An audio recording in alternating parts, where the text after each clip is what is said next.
여러분은 운명에 대해서 어떻게 생각하시나요? 어떤 사람은 운명을 맹신하기도 하고 그 반대인 사람도 있겠죠? 그 중에 저는 운명을 믿지 않다가 살아가면서 점점 믿게 된 사람이었습니다. 그게 아니라면 제 인생이 이렇게 고단할 수 없을 테니까 말이죠. 하지만 제가 오늘 들려드릴 이야기는 지지리도 운이 없던 제게도 최고의 행운이 찾아왔다는 걸 알려드리려고 합니다. 아주 통쾌하고 시원한 이야기니 부디 끝까지 함께 들어주시면 정말 좋겠네요. 저는 수원에 살고 있는 50대 초반의 여성입니다. 태어났을 때부터 가난한 집안이긴 했지만 적어도 그때까지 제가 운이 나쁘다는 생각은 하지 않았어요. 부모님 두 분 다 직물 공장에 다니면서 부지런하게 일을 했고 장녀였던 저는 어린 남동생 둘을 보며 집안일을 해야 했죠. 몸이 아무리 아파도 어린 자식들을 위해 이를 악물고 일했던 부모님 덕에 가난을 극복하는 건 시간 문제라고 생각했었어요. 하지만 가난은 저희 가족을 쉽게 놓아줄 생각이 없는 듯 했죠. 가장 어렸던 막내가 백혈병에 걸리게 되면서 그간 모아둔 돈을 치료비로 써야 했던 겁니다. 돈이 문제가 아니었어요. 진짜 문제는 가진 것을 모두 내주면서 치료를 하려 했지만 결국 세상을 떠나고 말았던 거였죠. 저희 집 앞에는 등이 걸렸습니다. 부모님은 넋을 놓고 울고 있었는데도 그곳에 조문을 하러 온 사람들은 그놈의 팔자 타령을 하시며 저희 부모님을 모욕했습니다. 그러게 없는 집에선 자식도 못나게 막아야 한다니까. 집 상태를 봐.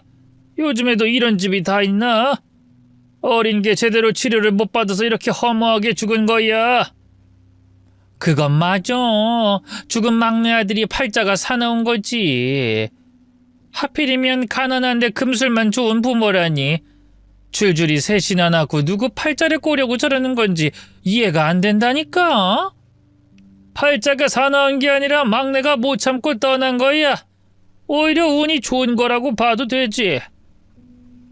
슬픔에 빠진 부모님은 듣지 못했겠지만 하필 저는 그들의 이야기를 모두 들었죠.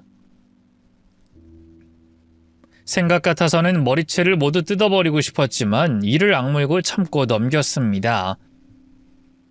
참자, 참고 버티자, 부모님을 더 슬프게 하지 말자. 저는 속으로 몇 번이나 참을 인을 새기며 역겨운 것들의 말을 흘리고 넘겼죠.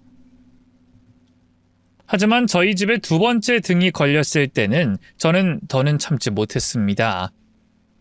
그때 왔던 아주머니 중 한 분이 혀를 끌끌 찼죠. 작년에 막내 떠나지 않았어? 근데 또 죽다니. 빙판길에 미끄러져서 죽었다니. 이게 말이나 되는 일이야? 이 집 여자 팔자가 듯해서 아들들이 견디지 못한 거라고. 출초상 아니야? 그럼 출초상이 따로 있어. 아들 낳았다고 그렇게나 고개를 뻣뻣하게 들고 다니더니 집안 기둥이 두 개나 뽑혔으니 무너질 일만 남은 거지 뭐. 기둥은 무슨, 요즘은 딸이 최고야. 우리 딸도 나한테 얼마나 극진한데. 맞아. 우리 딸도 그래. 아들 못 낳은 게 죄가 아니라니까. 더구나 이 집 여자 관상에 아들은 없다는 소리가 있더라고. 딸만 낳은 팔자에 아들을 둘 얻었으니 도로 가져간 거지. 요 옆 동네 일수 놓는 오씨 알아? 그 집 마누라 관상이 비슷하거든? 근데 아들 임신해서 유세를 그렇게 떨더니 심장병인가 뭔가로 급사했잖아. 아들 가지면 왜 다들 유세를 떠는가 몰라. 왜겠어. 인생에 그것 말곤 자랑할 게 없어 그런 거지. 가여운 인간들. 큰 소리는 아니었지만 그렇다고 들리지 않을 정도로 작은 소리도 아닌 그들의 대화는 계속 이어졌고 저는 결국 참지 못하고 밥상을 엎어버리며 소리를 질렀죠. 아줌마들이 뭔데 함부로 판단해요? 우리 엄마가 아들 가진 유세를 언제 부렸다고 그러냐고요? 남의 집 장례식에 와서 그렇게 험담이나 하니 그쪽들 팔자에 아들을 못 가지지. 제 말에 눈이 뒤집힌 아줌마는 삿대질을 했습니다. 이 버르장머리하고는 팔자가 뭐? 머리에 피도 안 마른 게 어디서 어른한테 눈에 그따위로 뜨고 큰소리 질러? 너 부모가 그렇게 가르쳤어? 그런 아줌마는 머리에 피가 말라 비틀어져서 해도 될 말이랑 안 될 말을 구분도 못해요? 그러는 아줌마들은 부모가 다 뒤져서 제대로 못 배운 건 아니고요. 나이 든 걸로 유세 떨고 싶으시면 어른답게 행동을 먼저 하셨어야죠. 팔자가 드세서 아들들이 견디지 못했단 말을 장례 치르는 곳에서 입 밖으로 꺼내는 게 인간이 할 짓이에요? 제 말에 주변에서 수근거리자 아줌마는 말을 더듬었죠. 우리가 언제?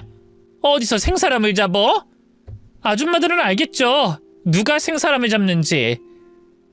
우리 엄마 팔자가 드세서 아들들이 견디지 못한 거면 팔자에 아들 하나 못 낳은 아줌마들은 무슨 팔자를 타고난 건데요? 뭐? 팔자? 이 미친 게 어디서 그런 막말을 해? 결국 저는 아줌마들 중 하나에게 뺨을 맞았고 주변 사람들의 만류에 상황은 끝이 나게 됐죠.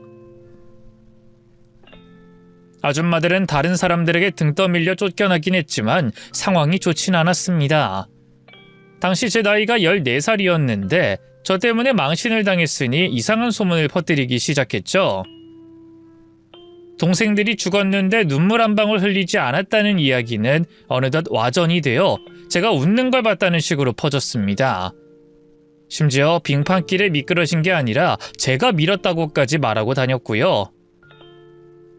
다행히 대부분의 사람들은 당연히 그걸 믿지 않았습니다. 그 아줌마들이 아무리 떠들어도 부지런한 저희 부모님 평판은 좋은 편이었고 저 역시 동생들을 잘 돌봤다는 걸 알고 있었기 때문이죠.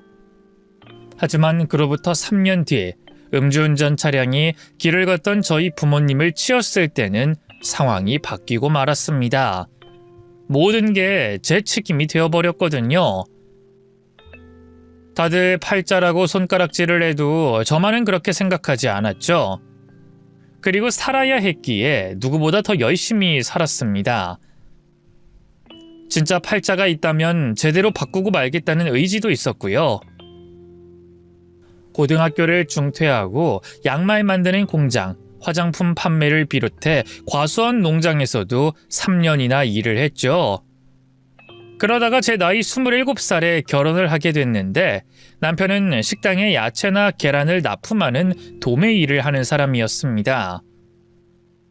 어릴 때부터 같은 동네에 살았고 제 사정을 잘 알았기에 선택했지만 결혼하고 바로 알게 됐죠. 내 팔자가 사나운 게 맞구나 하고 난생 처음으로 인정하게 된 거였습니다. 그도 그럴 게 남편은 술을 너무 좋아했고 술만 먹으면 운전대를 잡는 고약한 습관이 있었죠. 그건 제가 몇 번이나 하지 말라고 사정하고 부탁했던 일이었습니다. 하지만 남편은 고칠 생각이 전혀 없었어요. 오히려 당당하게 저에게 따져 물었죠. 당신 부모님을 내가 치웠어? 내가 죽였냐고. 난 말이야 이날 이때까지 술 먹고 운전해도 누구 하나 다치게 한 적이 없어. 아주 멀쩡한 정신으로 잘만 타고 다녔다고. 당신 결혼 전에 분명히 음주운전을 하지 않겠다고 나랑 약속했잖아. 적어도 그때는 눈치라도 봤지만 지금은 거의 매일 그러잖아. 음주운전만 지금 당신 몇 번째인 줄 알고나 있어? 걸린 적이 없으니 0번이지. 사람 친 적도 없잖아. 그걸 지금 말이라고 해? 사람 죽이고서 그만두겠다는 말을 하는 거야? 재수없게. 당신 내가 술 먹을 때 뭐 보태줬어? 안주하라고 멸치똥이라도 따줬냐고. 다른 집 남자들은 밖에서 술 잘 먹고 집에 잘 들어오는 것만으로도 칭찬받는데 당신은 도대체 왜 그래? 뭐가 매번 그렇게 불만인 건데? 일 열심히 하고 돌아와서 친구들이랑 술 한잔 먹는 게 내 삶의 유일한 행복인데 그걸 하지 말라는 거야? 운전만 하지 말라는 거지. 당신 운전으로 식당에 납품하는 일하는 사람이야. 운전으로 먹고 사는데 왜 그런 위험한 짓을 해? 그러다가 경찰한테 단속이라도 당하면 일도 잘리게 될 텐데 거기까진 생각도 안 하는 거야? 당신 말 잘했다. 그래, 나 운전으로 이날 이때까지 먹고 살았어. 그러니 나보다 길을 더 잘 아는 사람이 어디 있겠어? 동네 골목골목 내가 모르는 곳이 없는데 날 어떻게 잡아? 당시 저는 남편의 고집스러움에 저는 점점 질려가고 있었습니다. 똑같은 일로 이혼 이야기까지 나올 정도로 다툼은 이어져 갔고 그러다가 우려했던 일은 결국에 터지고 말았어요. 멀리서 음주 단속을 하는 것을 발견하고 골목길로 들어섰는데 거기에도 경찰이 대기를 하고 있었던 겁니다. 이에 놀란 남편은 건물 담벼락을 돌진을 했고 차량이 거의 반파가 됐어요. 때문에 수술을 2번을 받게 됐지만 왼쪽 다리에 영구적인 장애까지 얻게 됐죠. 소식을 듣고 시골에 있다가 올라온 시어머니는 병원에서 제 뺨을 후려치셨습니다. 당장 내 아들이랑 갈라서! 망할 것. 내가 너 결혼할 때부터 불길했어. 출추상을 치렀어도 네 탓은 아니라고 생각했는데 이제 보니 팔자는 못 고치는구나. 지금 이 사고가 제 탓이라는 거예요? 그럼 너 아님 내 아들이 왜 다리 병신이 돼? 사지 멀쩡하게 잘 키운 내 아들이 왜 저렇게 되냐고! 재수 없는 년. 이래서 집안에 여자가 잘 들어와야 된다는 거야. 내 아들 어쩔 거야? 내 아들 다리 물어내. 당장 내 아들 멀쩡하게 돌려내라고 이 망할 거사. 저는 너무 억울하고 원통해서 울분을 토했습니다. 아무리 말려도 술 먹고 운전대를 잡는 사람이 저 사람이에요. 전 계속 못하게 했고요. 근데 왜 그것도 제 탓으로 몰고 가세요? 지금 울고 싶은 사람은 저라고요, 저. 그게 전부라고 생각하니? 너 결혼하고 5년 동안 뭐 했어? 우리 집 대도 끊어버린 게 너야. 대도 끊고 우리 아들 다리도 끊어먹었잖아. 그래도 아니라고? 왜? 이제 잡아먹을 게 없어서 그래? 차라리 날 잡아먹어라, 나를. 난 앞으로 네 꼴 2번은 보기 싫다. 당장 갈라서! 솔직히 이혼하고 싶은 마음은 제가 더 컸습니다. 하지만 장애까지 얻고 일자리까지 잃게 된 남편의 곁을 떠나는 건 너무하다 싶어 곁을 지켰던 거였죠. 그런데 병실에서 2 사람의 이야기를 듣고 저는 이혼하기로 마음을 굳히게 된 거였습니다. 시어머니는 역시나 남편에게 당장 이혼을 하라고 소리를 질렀는데 남편의 생각은 완전히 달랐죠. 미쳤어? 저 여자 좋은 일을 내가 왜 해? 내 다리가 이렇게 돼서 이제 일도 못하게 생겼는데 그나마 돈 벌고 있는 마누라는 잡아야지. 내가 먹고 살 거 아니야. 그래도 저런 불운한 여자랑은 어울리면 안 되는 법이야. 집안에 모든 사람이 죽고 딱 저거 하나 살아있는 거잖아. 얼마나 끔찍하고 흉한 팔자면 그러겠냐고. 세상에 반은 여잔데 찾아보면 누구라도 나올 테니 차라리 재혼을 해. 엄마, 왜 하나만 알고 왜 둘은 몰라? 엄마 용돈도 저 사람이 주는 거 몰라서 그래? 그 말에 시어머니는 좀 누그러졌는지 말끝을 흐렸죠. 그거야 그렇지만 그렇게 잘해주는 것도 장인 장모가 빨리 죽어서 가능한 거야. 부모 모시듯 엄마한테 잘하는 것도 그것 때문이라고. 오히려 엄마 입장에선 좋은 거지. 그깟 기분보다는 현실을 봐. 당장 이혼하면 난 뭐 먹고 살라고. 엄마는 어쩔 거야? 예전처럼 시골 장날에 채소 팔면서 그렇게 다시 살고 싶어서 그래? 다시 돌아갈래? 아무것도 모르면서 왜 나서서 일을 만들어? 그럼 어쩌라고? 그냥 화가 나서 그랬다고 둘러대. 만약 이혼당하면 다 엄마 탓이야. 알아? 이혼은 남편의 퇴원과 동시에 진행됐습니다. 한평생 놀면서 제 피를 빨아먹겠다는 계획이 틀어지자 폐악을 부리기 시작하더군요. 이혼 후에 혼자 떨어져 나와 살고 있는데도 주소를 어떻게 알아냈는지 한 달에 한 번씩은 찾아와 난동을 피웠죠. 누구보다 이혼을 간절하게 바라던 전 시어머니 역시도 제게 배신을 하고 병든 남편을 버렸다는 식으로 몰아갔습니다. 그렇게 시간이 흘러 10년 후 지금의 남편인 영식 씨를 만나게 되었고, 영식 씨는 전처가 교통사고로 죽은 이후 2 아이를 홀로 키우고 있는 사람이었습니다. 성실하고 아이들에게 잘하고 또 어머니를 극진히 모시는 좋은 사람이었어요. 근데 시어머니에게는 부모님이 일찍 돌아가신 정도만 이야기를 하자고 하더군요. 솔직히 전 그때부터 약간 불안했죠. 혹시나 나중에 아시게 되시면 화를 내실 것 같아 거짓말했다고. 거짓말이라고 할 순 없지. 그냥 자세하게 말을 안 하는 것뿐이고. 괜히 긁어 부스럼 만들기 싫어서 생략하는 게 왜 거짓말이야. 무엇보다 결혼하는 당사자인 내가 알잖아. 아니 솔직하게 어떤 사람이 자기 과거사 줄줄 읊으면서 결혼을 해. 자서전 쓰는 것도 아닌데. 그런가? 그럼. 그리고 설령 들킨다고 해도 우리 엄마가 그럴 뿐이 아니야. 이런 말은 좀 그렇지만 우리 엄마 전처와도 사이가 굉장히 좋았었어. 괜한 트집 잡고 시집살이도 시킬 뿐 아니고 실제로도 시어머니는 제 과거에 대해서 크게 문제 삼지 않으셨습니다. 하지만 까맣게 잊고 있었던 전 남편이 제 결혼식까지 쫓아와서 사고를 치고 말았죠. 저는 그 상황을 모르고 있다가 나중에 들어보니 저희 시어머니만 불러서는 이상한 소리를 했다고 합니다.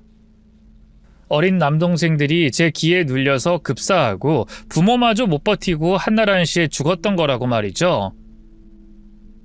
더구나 자신의 수술 부위까지 보여주며 저와 결혼해서 사는 내내 불행했다고 저희 시어머니가 본인 어머니 같아서 안타까워서 일부러 와서 진실을 전하는 거라고 했다더군요. 결혼식은 어쩔 수 없이 예정대로 진행은 됐지만 시어머니는 혼인신고는 안 된다고 못을 박았죠. 남편은 그런 시어머니를 설득하려고 했습니다. 그 사람 상습적으로 음주운전하던 사람이었어. 그런 인간 말을 왜 들어? 운이 안 좋았다고 하잖아. 다리까지 절면서 일자리도 잃고 매일 죽고 싶었다고. 그리고 술을 괜히 그렇게 퍼먹었겠니? 집안 꼴이 제대로 안 돌아가니 본인도 답답해서 먹었겠지. 엄마 말이 되는 소리래. 일부러 결혼식 찾아와서 그런 말을 전한 사람이야. 억하심정이 있어서 괜히 말을 부풀린 거라고. 기에 눌려서 사람이 어떻게 죽어? 이 사람 부모님도 새벽에 출근하다 음주운전 차량에 사고를 당한 거였는데 그냥 사고라고. 그렇게 당당하면 왜 나한텐 숨겼을까? 본인도 구린 게 있으니까 그렇지. 내가 알잖아. 엄마, 우리 괜히 그런 걸로 얼굴 붉히지 말자. 그게 진짜잖아. 그럼 할머니, 할아버지, 아버지 돌아가신 나도 재수 없는 놈인 게 되는 거야. 거기다 전처도 사고로 죽었잖아. 엄마는 나나 내 자식들이 기가 세서 가족들 싹 다 죽은 거라고 말 들었으면 좋겠어? 이에 시어머니는 어쩔 수 없이 넘어갔지만 그때뿐이었어요. 제 앞에서는 여전히 저를 불신하고 무슨 전염병 환자를 대하듯 했습니다. 손끝만 닿아도 파르르 떠셨죠. 내가 너 두고 볼 거야. 우리 가족들한테 무슨 일이라도 생기면 그땐 너 절대로 가만두지 않을 거야. 알았니? 너도 날 속이고 결혼식 올렸으니 그 정도 각오는 해야지 않겠어? 네, 알겠습니다. 조심할게요. 답답해. 세상에 널린 게 여잔데 하필이면 고르고 골라도 저런 걸 골라가지고. 우리 혜준이 혜원이 잘못되면 내가 죽어서 우리 희정이 얼굴 어찌 볼지. 여기서 희정이라는 사람은 남편의 전처였고 시어머니와는 아주 사이가 좋았다고 합니다. 헌데 결혼 전에 들었던 것보다 더 각별했던 것 같았죠. 그리고 전처가 남긴 첫째 아들이 혜준이고 막내가 혜원이었습니다. 혜준이는 당시 초등학교 6학년이었고 혜원이는 7살이었어요.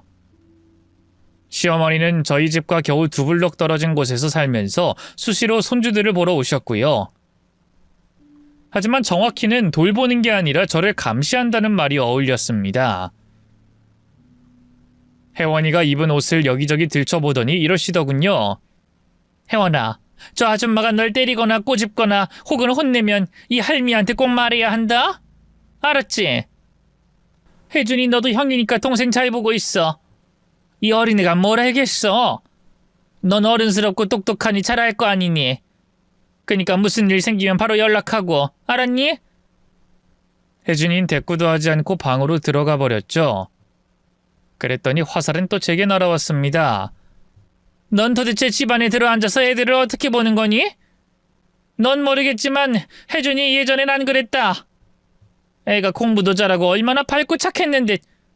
근데 너 들어오고 나서 저렇게 입을 꾹 다물었지? 너도 눈이 있으면 보일 거 아니냐? 저기 어딜 봐서 초등학교 6학년 아이니? 희정이 자리 꿰차고 있으면서 애들 마음 하나 못 다스려? 노력은 하고 있어요. 하지만 애들한테 강요하고 싶지 않아서요. 조금만 기다려주세요. 언제까지? 나 뒤져서 흙이 됐을 때 그때? 말이나 못하면 밉진 않지. 강요하기 싫어서 기다린다? 허! 그냥 방치하면서 핑계도 좋구나. 희정이는 이렇게 애들 그냥 내버려 두지 않았다. 시부모 공경하고 영식이한테도 잘했고 혜준이 혜원이 끔찍하게 챙겼어. 근데 넌 뭐니? 희정이 따라잡으려면 한참 멀었는데 감히 내 앞에서 기다리란 소리나 하고 자빠져 있으니까 개못 소리 듣는 거야. 애들이 진짜 자식이라도 이렇게 뒀을 것 같아? 저 나름대로 정말 최선을 다하고 있긴 했습니다. 아이들의 식사도 정말 신경 써서 만들어줬고 아직은 엄마 손이 필요한 혜원이를 잘 키우려고 기존에 하고 있던 일도 그만뒀죠. 대신에 시간 활용이 좀 더 자유로운 정수기 관리원으로 취직하기까지 했습니다. 헌데도 시어머니는 제 모든 게 부족하다고 하셨죠. 그러더니 기존에 절에 맡겼던 제사까지도 모두 지내게 했습니다. 심지어 죽은 전처제사까지도 말이죠. 그게 제 부덕을 닦는 길이라고 하시더군요. 그런데 평소엔 말도 없던 혜준이가 불만을 토해냈습니다. 아줌마가 왜 엄마 제사를 지내요? 절에 맡겼던 거 아니었어요? 저는 당황해서 말을 더듬었죠. 그게 어머님이 그러니까 혜준이 할머니가 그러셨으면 해서. 아줌마가 요리를 그렇게 잘하진 않지만 그래도 최선을 다해서 해볼게. 너무 걱정하지 마. 응? 그냥 하지 말라는 말을 하는 거예요. 기분 나쁘고 불쾌하니까. 진퇴양난이 이걸 두고 하는 말이구나 싶었습니다. 시어머니는 전 모양 하나로도 트집을 잡고 정성이 없다는 둥, 투기를 한다는 둥 말도 안 되는 걸로 구박을 하는 상황이었는데 혜준이는 제가 자신의 어머니 제사를 지낸다는 것 자체를 불쾌해했으니까요. 결국 그 이야기는 시어머니에게도 들어가게 됐는데 당연히 그 불똥은 저에게 튀었습니다. 내가 안 보고 있다고 한숨 푹푹 쉬고 짜증을 얼마나 냈으면 혜준이가 직접 나한테 와서 제사 못하게 하라는 말을 하겠니? 그 어린 게 얼마나 마음의 상처를 입었으면 그러겠냐고. 저 정말 그런 거 아니에요. 진짜로 하늘을 맹세도 할 수 있어요. 그럼 얘가 거짓말을 한다는 거야? 겉으로 표시를 안 해도 애들이 얼마나 예민한 줄 알아? 오히려 어른보다 감각이 더 예민해서 나도 깜짝 놀랄 정도야. 은연중에 너도 모르게 하기 싫어 죽겠다는 표정을 안 지었다고 확신할 수 있냐니 말이야. 저는 고개를 숙였죠. 그럴 수도 있겠네요. 정말 죄송합니다. 백날 첫날 죄송하다는 소리 나도 지겹다 지겨워.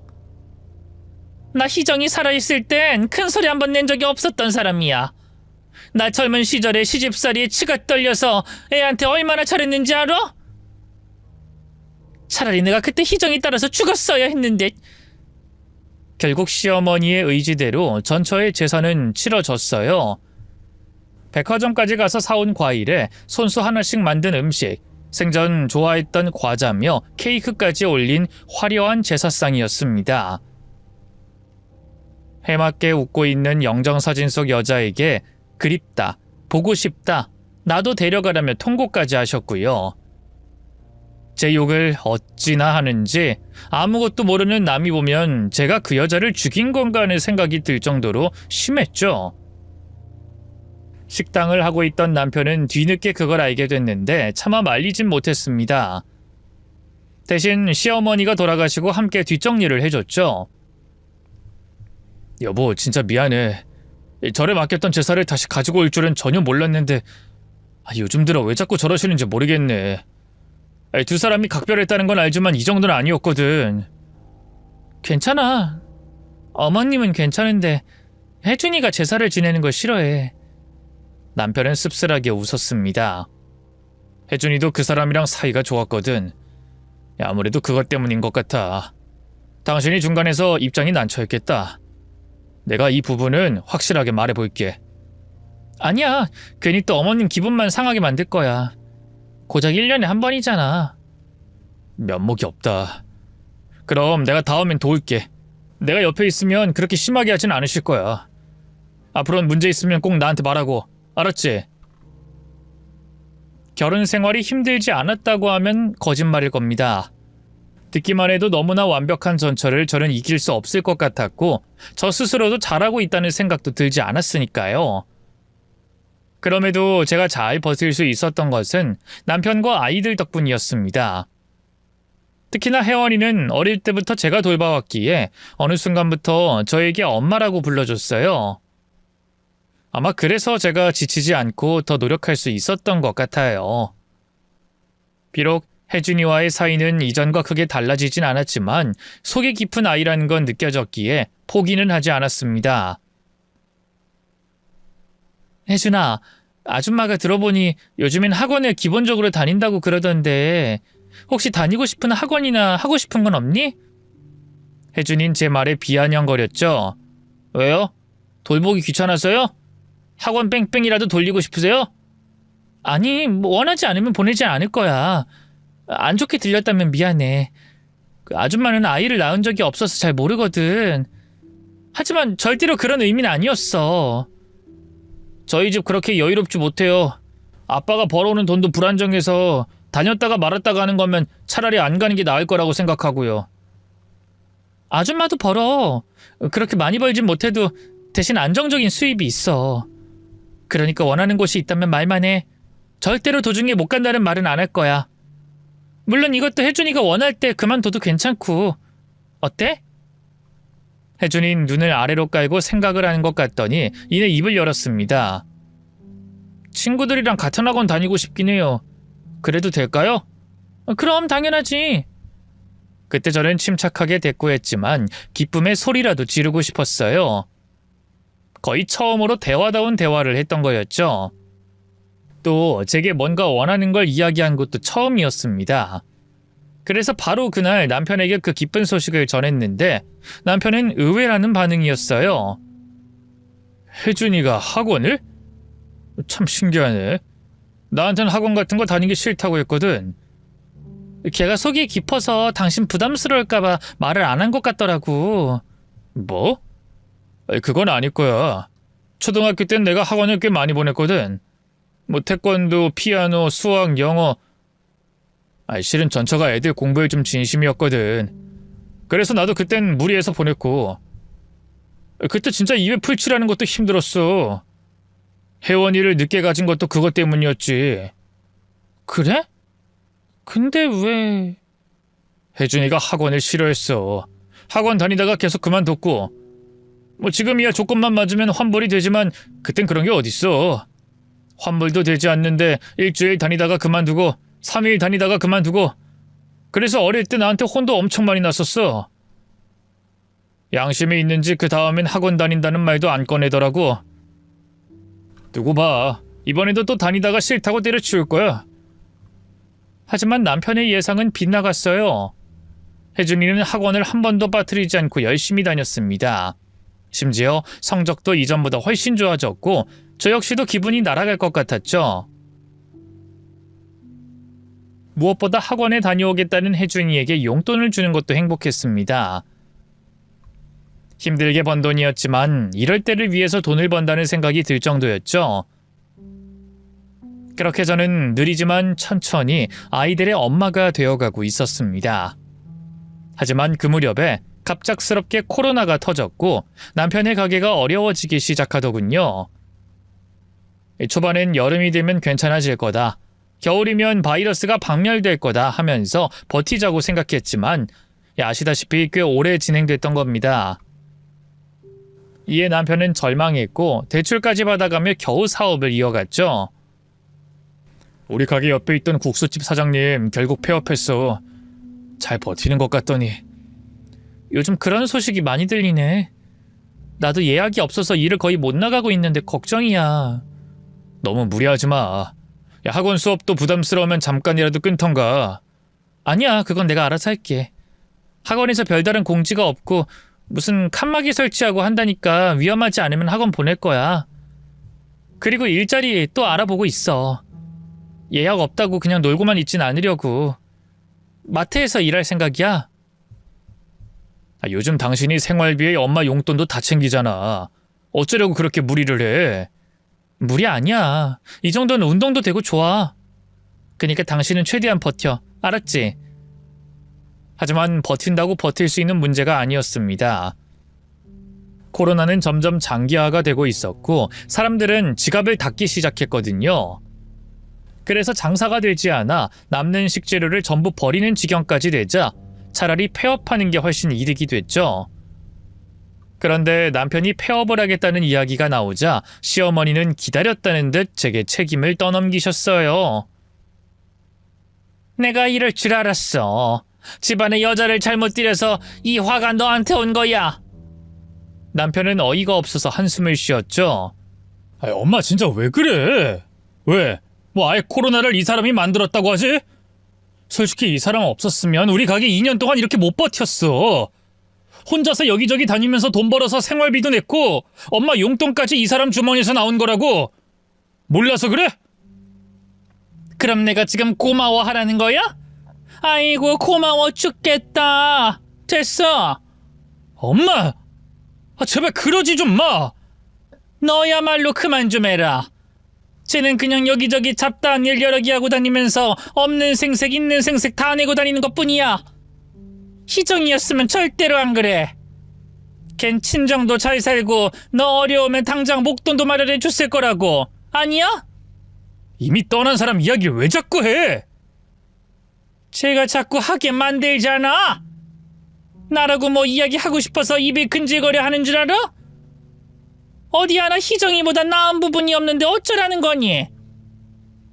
영식이 너도 그러는 거 아니야.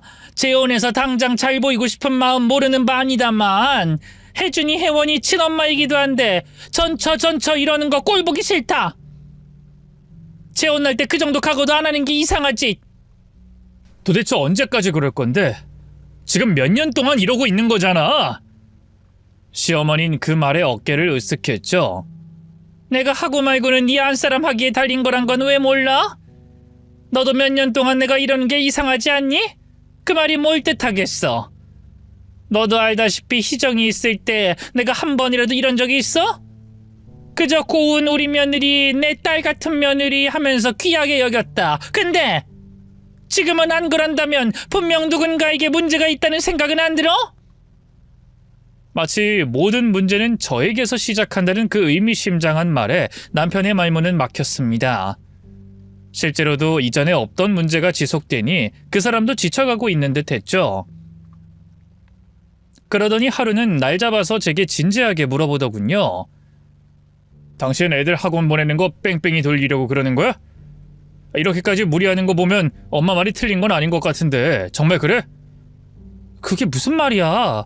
내가 왜 그런 짓을 해? 애들이 좋아하잖아. 나도 처음엔 그렇게 생각했었어. 근데 학원에서 돌아온 혜준이 표정도 안 좋고 계속 피곤해하는 게 이제야 눈에 보여서 그래. 내가 일할 땐 몰랐던 게 보인다고. 혜준이 이제 초등학생 아니고 고등학교 올라갔어. 그러니 당연히 피곤한 거고. 왜 아무것도 모르면서 그렇게 말해? 설마 어머님 말 그대로 믿는 거야? 아니 됐어. 혜준이한테 내가 직접 물어볼 거야. 솔직히 엄마랑 당신 사이에 끼어서 나도 피곤해. 그러게 좀 잘하지 그랬어. 엄마가 오죽했으면 저러시겠어? 당신 말처럼 혜준이가 고등학생이 됐는데도 엄마가 아직까지 그러는 걸 보면 당신도 문제가 있다는 말이잖아. 전 너무 억울해서 가슴을 두드리며 말했습니다. 난 진짜 최선을 다했어. 다른 건 몰라도 그건 진짜야. 그땐 정말이지 눈물까지 나오더군요. 다른 사람은 몰라도 남편이 저를 의심하게 될 줄은 상상도 못했는데 어느 순간 그렇게 된 거였습니다. 남편 입장에서는 전처와 살고 있을 때는 한없이 자상하고 며느리에게 각별했던 어머니였기에 더욱 그랬겠죠. 초반에는 제 과거를 모두 말하지 않아서 사이가 안 좋다 이 정도였는데 날이 갈수록 더 심해지니 뭔가 있다고 생각하는 건 어쩌면 당연했던 겁니다. 하지만 남편이 자신의 말에 귀를 기울이기 시작하자 시어머니는 일을 벌이기 시작했어요. 폐업한 가게 자리에 기간이 좀 남아서 거기서 김치 장사를 하겠다고 나선 거였습니다. 살림에 조금이라도 보태면 좋겠다는 좋은 의도로 시작은 했지만 수습은 모두 제 몫이 되고 말았죠. 시어머니는 거의 매일 제게 김치를 담으라고 하셨습니다.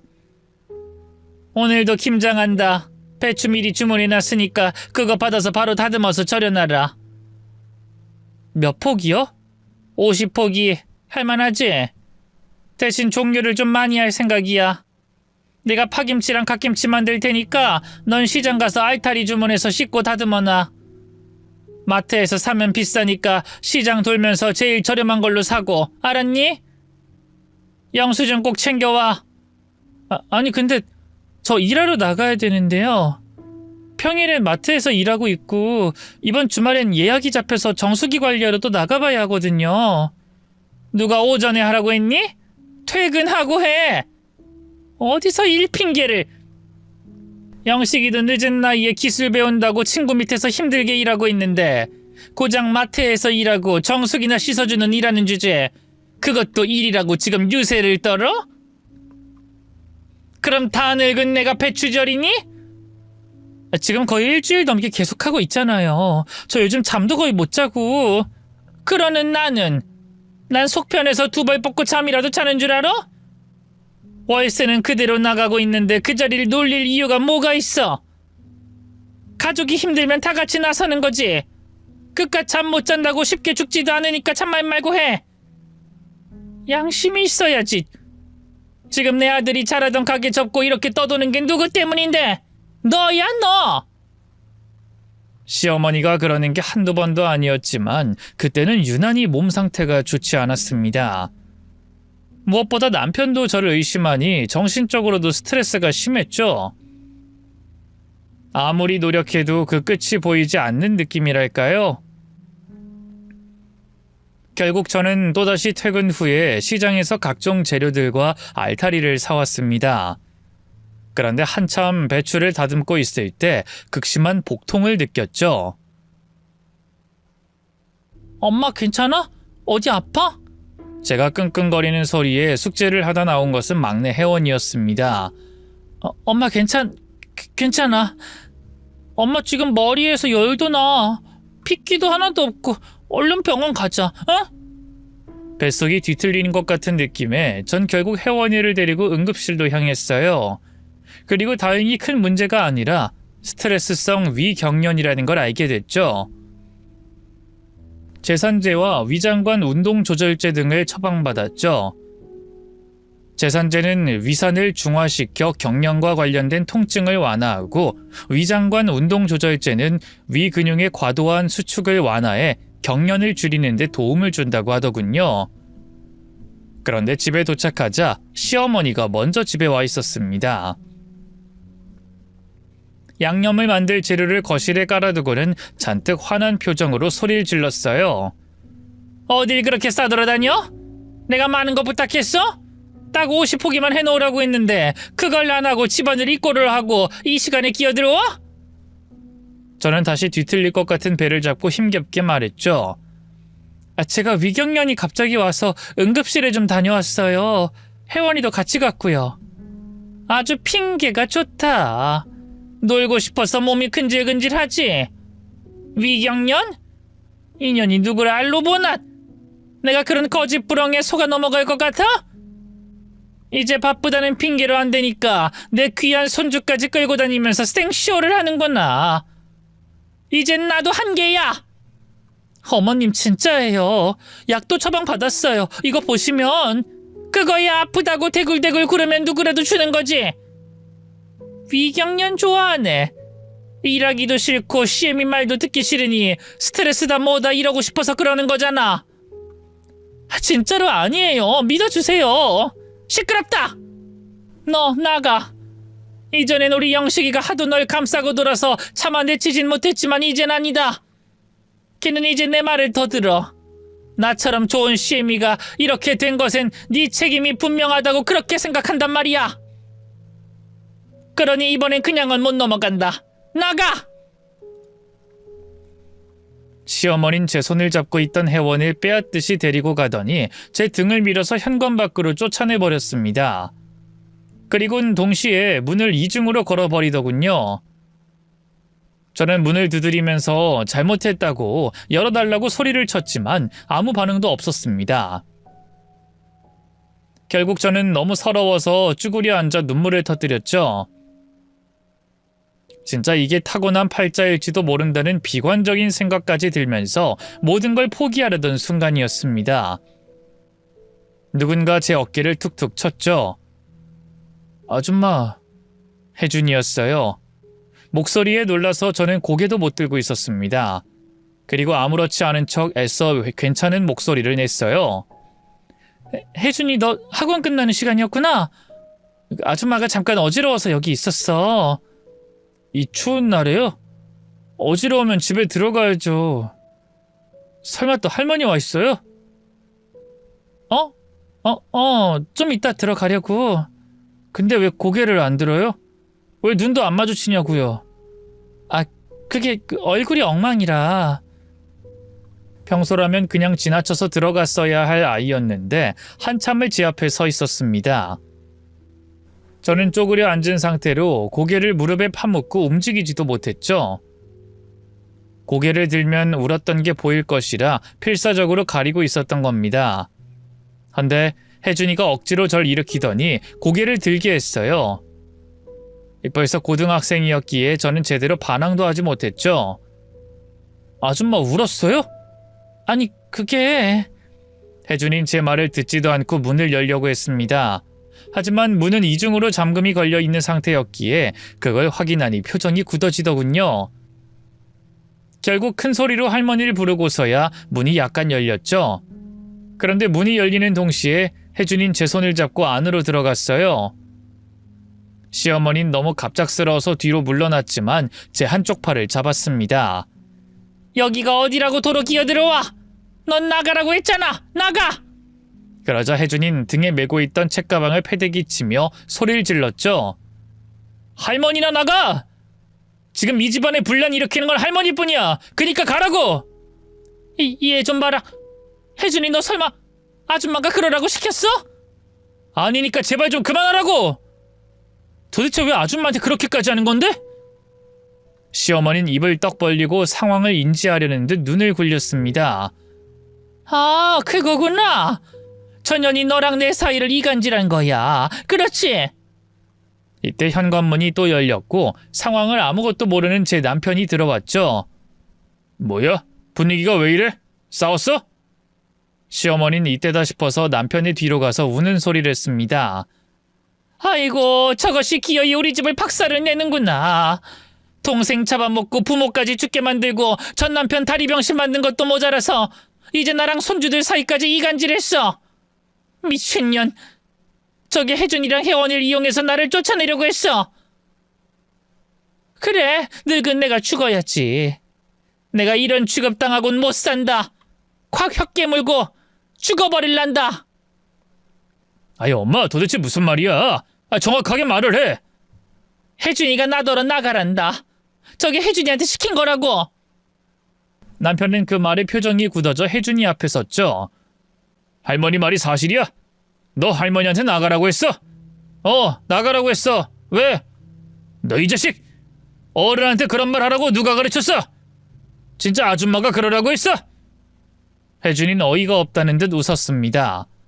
아빠, 제발 좀 정신 좀 차려. 딱 보면 몰라? 내가 누구 시킨다고 이럴 사람으로 보여? 그렇게 멍청하게 아무것도 모르면 입이라도 다물고 있던지. 너 이놈이! 남편이 혜준이의 뺨을 때렸습니다. 저는 놀라서 소리를 질렀고 혜원이도 긴장했는지 제 뒤로 숨더군요. 하지만 혜준이는 꼼짝도 하지 않고 그런 남편을 노려봤습니다. 그러더니 바닥에 널브러진 김장 재료를 발로 차서 넘어뜨렸고 그와 동시에 발로 지근지근 밟기 시작했죠. 시어머니는 눈이 2배로 커져서 날카롭게 소리를 질렀어요. 너 이게 뭐하는 짓이야? 그만 못해? 할머니, 이제 김장 다 됐어. 그러니까 이거 가지고 당장 나가. 앞으로 김장할 거 한 번 더 이 집에 들고 오면 내가 발로 직접 밟아 드릴 테니 알아서 해. 아줌마 괴롭히지 말라고. 너 도대체 전현한테 무슨 말을 들었기에 이래? 너 협박하든? 아님 때렸어? 그럼 이 할미한테 언제든 말을 하라고 몇 번을 말했어. 할미는 이해해. 이해하니까 말해봐. 계모가 하는 짓이 다 그런 거야. 희정이가 이걸 알면 제대로 눈도 못 감을 거야. 아우, 불쌍한 내 손주들. 시어머니는 뒤에 뭔가를 더 말했지만 그와 동시에 혜준이가 듣기 싫다는 듯 괴성을 질렀습니다. 남편이 그걸 말리려고 어깨를 잡았지만 신경질적으로 뿌리쳤죠. 내가 지금부터 진실을 알려줄 테니까 아빠랑 할머니는 잘 들어. 할머니가 그렇게 비교하고 최고라고 했던 내 엄마, 다른 아저씨랑 바람 피우고 있었어. 사고 났던 날에 엄마는 그 아저씨랑 통화하면서 이혼 이야기하고 있었고, 딸 같은 며느리? 웃기지 마. 엄마가 제일 싫어했던 게 할머니였어. 할머니가 우리 집 근처로 이사 왔을 때 집안 물건 다 던지면서 화를 내는 걸 내 눈으로 똑똑히 봤고, 망할 할망구, 미친 할망구라고 욕했던 게 내 엄마였다고. 시어머니는 믿기지 않는다는 듯 고개를 저었습니다.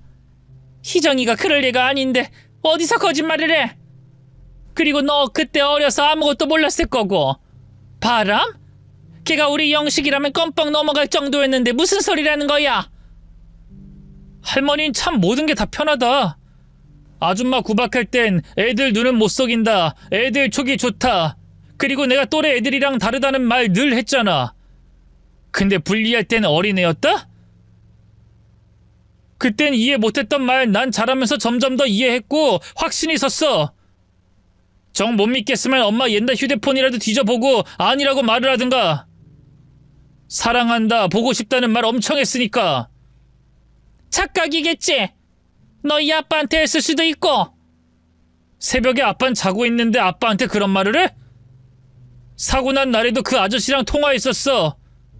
내가 어리니까 모르는 줄 알고 매번 내 앞에서 그랬지. 남편이 그 말을 듣더니 혜준이의 어깨를 잡았습니다. 정말이야? 그 사람이 남자가 있었어? 근데 왜 말 안 했어? 죽었잖아. 무슨 말을 더 하라는 건데? 하면 뭐가 달라지는데? 나도 어렸고 그땐 무서웠어. 내가 그 말을 하는 순간 내 동생이랑 나 둘 다 버려질 것 같아서 무서웠다고. 시어머니는 혼잣말로 계속 아니야 아니야를 반복하고 있었지만 남편은 허탈하게 허공을 보며 한숨을 쉬었습니다. 하지만 혜준이는 거기서 멈추지 않았죠. 그래서 내가 제사 지내지 말라고 했잖아. 근데 굳이 그 여자 얼굴 보면서 울고불고. 난 그 사람 웃는 낯장만 봐도 소름이 끼쳤지만 그래도 할머니랑 아빠한텐 중요한 사람이었으니 넘어갔어. 그리고 나 학원 다니다가 그만둔 걸로 아빠는 나한테 화냈지? 근데 난 학원 다닌 적 없어. 엄마가 학교 끝나면 놀이터에 남아있으라고 해서 2시간이고 3시간이고 기다리다가 집에 들어온 거였다고. 아줌마가 보내준 게 내가 다닌 첫 학원이었단 말이야. 혜준이가 뒤에 설명하기로는 어린 시절에 충격으로 여자 자체에 대한 불신이 있었다고 해요. 아버지에게 잘하던 어머니, 겉으론 시어머니에게 생글거리며 웃던 어머니의 진짜 모습을 봤기 때문이었다고 했습니다. 그러다가 시간이 흘러도 똑같은 모습으로 늘 최선을 다하는 저를 보고 마음을 점차 열게 됐다고 했죠. 시어머니가 절 구박하긴 했지만 그것도 시간이 해결해 줄 거라고 생각하고 모르는 척했다고 합니다. 하지만 이 일이 터지며 폭발한 거였죠. 혜준아, 아빠는 몰랐어. 할머니도 몰랐잖아. 그러니까 아빠는 몰랐다면 다야? 유일하게 이 집에서 날 생각해준 사람을 쫓아내기까지 했어. 이깟 김장 때문에. 이 추운 날씨에 현관 앞에서 울고 있었다고. 난 할머니보다 아빠가 더 싫어. 제사도 아줌마가 지내는 게 말이 안 된다는 거 알면서도 그냥 넘어가고, 할머니가 점점 포악해지는데도 넘어가고. 아빠는 아줌마랑 살 자격도 없어. 그때 시어머니는 실성을 했는지 제게 뛰어와서 제 머리채를 잡았습니다. 그런데 뭐라고 소리를 지를 틈도 없이 바닥에 널려있던 김치를 밟고 저와 함께 넘어지고 말았죠. 그런데 바로 그때 두 아이들이 다 저를 부축하려고 다가온 겁니다. 아줌마 괜찮아요? 어디 안 다쳤어요? 엄마 다시 병원 가자, 응? 시어머니는 혼자 넘어진 상태로 그걸 넋을 놓고 보고 있었고 남편 역시도 머릿속이 복잡한지 한숨을 쉬었죠. 그러더니 김치가 있는데도 그 위에 무릎을 꿇었습니다. 내가 오해해서 미안해. 당신한테 정말 면목이 없어. 내가 너무 한쪽 말을 들었던 것 같아. 그리고 생각해보면 이런저런 문제를 내가 외면하기도 했어. 분명 잘못된 걸 알았는데도 어디서부터 어떻게 사과를 해야 할지 모르는데 딱 한 번만 용서해줘. 솔직히 화가 나서 소리라도 지르고 싶었지만 차마 아이들 앞에서 그럴 순 없었습니다. 또 그 사람도 서툴렀을 뿐이라고 생각했고요. 그래서 저는 남편에게 눈짓으로 아이들 둘을 가르쳤죠. 그러자 남편은 방향을 약간 틀고 고개를 깊이 숙이더군요. 혜준아, 혜원아, 정말 미안하다. 혜준이 네가 그런 비밀을 안고 있는 줄도 모르고 그저 사춘기라고 치부하고 외면해서 미안해. 널 혼내고 실망스럽다고 말한 것도 미안하다. 아빠가 정말 잘못했어. 너희한테 앞으로 절대로 그러지 않으마. 혜준이 잠깐 눈을 굴리더니 입을 열었죠. 아빠, 아줌마한텐 좀 더 구체적으로 이야기해. 미안하다고 끝날 문제 아니잖아. 그래. 일단 우리 이사부터 가자. 구체적으로 확답은 못 줘도 적당히 거리를 두고. 이에 시어머니는 눈이 뒤집혔죠. 혜준이 말을 왜 믿어? 그 어린애가 뭘 안다고 그 말을 믿냐고? 그래, 애초에 그것도 전현이 만들어낸 이야기야. 제사 지내기 싫고 너랑 내 사이를 이간질하려고. 근데 이 애미를 버리겠다는 거야? 너 정말 미쳤니? 엄마도 알잖아. 어쩜 우리 둘 다 알고 있지 않아? 그 사람 늘 어디론가 나갔어. 집안 살림도 제대로 해놓지 않았고 애들 공부 때문이라는 핑계로 늘 자리를 비웠지. 우리가 애초에 아버지 제사랑 할아버지 제사를 왜 절에 맡겼는지 기억 안 나? 그럴 리가 없어. 내 완벽한 며느리가. 그 사람이 죽었기 때문에 엄마 기억 속에서 완벽해진 거야. 세상에 완벽한 사람은 없어. 남편은 계속 이야기를 했지만 시어머니는 끝까지 믿으려고 하지 않았습니다. 어쩌면 본인이 저질러 놓은 짓을 수습할 수 없다고 생각한 것 같기도 해요. 그걸 받아들이면 제게 했던 짓들을 용서받아야 하니 애초에 믿지 않기로 다짐해버린 것 같았죠. 그렇게 3개월 후 남편은 약속처럼 이사를 준비했습니다. 그렇게 오게 된 곳이 바로 지금 살고 있는 수원이고요. 어느덧 시간이 흘렀고 다행히 전 너무나 잘 지내고 있습니다. 남편도 직장에 자리를 잡았고 첫째는 대학에 들어갔는데 어느 순간부턴 저를 어머니라고 부르기 시작했죠. 기숙사에 살다 보니 자주는 못 봐도 일주일 전에 집에 온 혜준이가 그러더군요. 어머니, 제가 진짜 열심히 해서 호강시켜 드릴게요. 정말? 나야 우리 혜준이가 그래주면 너무 좋지. 그 말에 혜원이도 반박을 했습니다. 아니거든? 엄마는 내가 호강시켜 줄 거거든? 형은 빠져. 싫어, 내가 더 먼저야. 넌 학교나 졸업하시지? 드센 팔자, 재수없는 년, 가족 죽이고 혼자 살아남은 독한 인간 소리만 들어왔던 제게도 행복이 찾아온 순간이었습니다. 이게 복이 아니라면 뭐가 복일까 싶어요. 그것도 아무나 가질 수 없는 아주 큰 행운이라고 생각합니다. 하지만 여전히 하나 걸리는 건 있죠. 바로 시어머니입니다. 비록 저를 미워하고 구박하긴 했어도 시어머니를 언제까지 혼자 두게 할 수는 없을 것 같아요. 첫째는 그냥 내버려 두라고 하지만 속이 깊은 아이라 말만 그렇다는 걸 알고 있죠. 그래서 올해가 가기 전엔 다 함께 만나러 갈 생각입니다. 부디 시어머니에게도 제가 불행이 아니라 행운이 되길 바라고 있고요. 아직 마음의 준비를 하진 못하긴 했지만 많은 응원과 조언을 해주시면 힘 팍팍 내보려고 합니다. 제 이야기 잘 들어주셔서 너무 감사하고요. 모두에게 행운이 가득하길 기도드릴게요.